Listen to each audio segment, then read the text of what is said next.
How are you? Hope all of you are fine and safe at your home. Students, today we start chapter number 4 from our Madhya Pradesh, a historical perspective from our supplementary part 1. Chapter number 4 is Gupta era. Now Gupta dynasty, the period when Gupta dynasty ruled over the country is known as the golden period of Indian history. कि ऐसा माना जाता है कि जब वो जो समय था जब गुप्त डायनेस्टी ने पूरे कंट्री में रोल किया वो था golden period history Indian history का. Arts and cultures were at their peak during this period. जो आर्ट और कल्चर थे वो उस समय पर एकदम ऊंचाइयों पर थे. Samudragupta, a ruler of this dynasty, conquered Madhya Pradesh and several other states in south. On the pillar in Allahabad it is mentioned that Samudragupta entered Mahakoshal via Rewa. तो आर्ट और जो कल्चर था वो उस समय पर पीक पे था. तो समुद्रगुप्त जो था वो रूलर था उस डायनेस्टी का जिसने मध्य प्रदेश को कॉन्क्योर किया था और साउथ के काफ़ी स्टेट्स को उसने कॉन्क्योर किया था. इलाहाबाद के पिलर्स में ये मेंशन है कि समुद्रगुप्त जो है वो उसने महाकौशल में एंटर करने के लिए रीवा का रास्ता चुना था. He conquered southern Mahakoshal in the north of modern Chhattisgarh. तो कॉन्क्योर साउदर्न महाकौशल को कॉन्क्योर करने के लिए उसने मॉडर्न छत्तीसगढ़ जो था नॉर्थ में उसमें बैतूल एंड सराउंडिंग एरिया उससे जो लगा हुआ एरिया था उसको पूरा उसने कॉन्क्योर किया था. Now at that time Mahendra was the king of north Kosal. उस समय पर महेंद्र जो थे वो नॉर्थ कौशल के राजा थे. After that Samudragupta defeated Vyaghraraj the king of south Kosal. तो समुद्रगुप्त के बाद जब उन्होंने व्यागराज को डिफीट किया था किंग ऑफ जो साउथ कौशल थे. The 18 states which Samudragupta conquered and merge in his empire included Dahal और छेड़ी. तो जो पूरे 18 स्टेट्स थे उसको समुद्रगुप्त ने कॉन्क्योर किया था और मर्ज किया था अपने एम्पायर में दहल और छेड़ी को इंक्लूड करते हुए. Now whose capital was Tripuri. उसका कैपिटल जो था वो त्रिपुरी था and Tripuri is now known as Tewar and it is situated near Jabalpur. Samudragupta had conquered the area from Eran to Vidisha. Samudragupta ने एरन से विदिशा तक का एरिया भी कॉन्क्योर किया था. Samudragupta name has been mentioned in one of the stone inscription in एरन.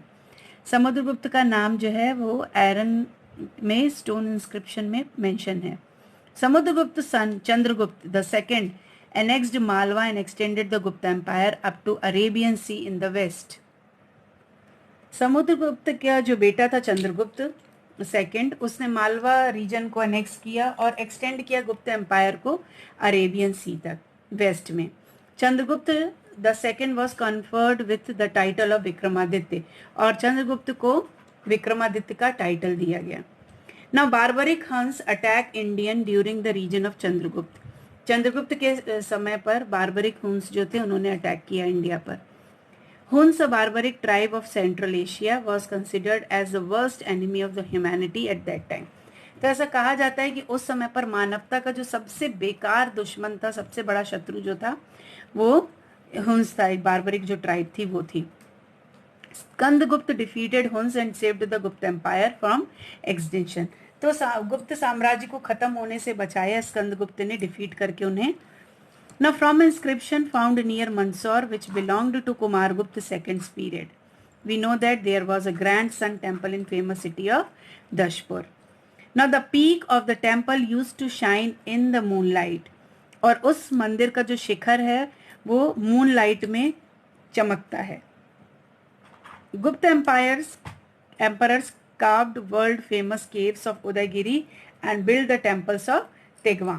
तो गुप्त एम्परर जो एम्परर्स थे राजा थे उन्होंने उस समय पर जो फेमस केव्स थी उदयगिरी की उसको बनवाया था और तिगवा के टेम्पल्स को. नाउ जब हम गुप्त एरा की ग्लोरी के बारे में पढ़ते हैं तो स्टोन इंस्क्रिप्शंस के साथ साथ हमें दो फेमस प्ले उस पीरियड के देखने को मिलते हैं. वो है मरीचिकटिकम और मेघदूत. जो सिटीज ऑफ गुप्त पीरियड जो उस समय बहुत रिच हुआ करती थी. Different aspects of the social and cultural lives of the citizen of that time have been vividly described in these books. तो उस समय पर इन किताबों में वहाँ का पूरा वर्णन किया जाता है. Ujjain has been described at various places in Kalidas Meghdoot too. Kalidas की मेघदूत में उज्जैन को कई बार डिस्क्राइब किया गया है. After that Kalachuri dynasty Kalchuri kings of Hai dynasty rose to power during third quarter of the 6th century. 6वीं शताब्दी के समय पर उन्होंने अपना पावर था वो बढ़ाया. At the first their capital was Maheshmati. A large area of Gujarat, Khandesh and Malwa was within their territories. Now the known names of kings of this dynasty are Krishnaraj, Shankargan and Buddharaj. Now after that Harshvardhan. Now in the 7th century most of northern India was under the rule of Vardhan dynasty. 7th century में जो northern India था वो Vardhan dynasty के under में था. The empire of Harshvardhan spread from Himalayas to Narmada. तो हर्षवर्धन का जो एम्पायर था वो हिमालय से नर्मदा तक फैला हुआ था. Chalukya ruled over the areas in the south of Narmada. और चालुक्य जो थे वो साउथ नर्मदा के साउथ से उनका एरिया था. This means that Madhya Pradesh was mainly under the rule of two dynasty, Vardhan dynasty and in north and Chalukya dynasty in south. So students, here we learn about the Gupta era. So next we go to the question answer. Now from fill in the blanks, the period ruled by Gupta dynasty is known as the golden period in the history of India.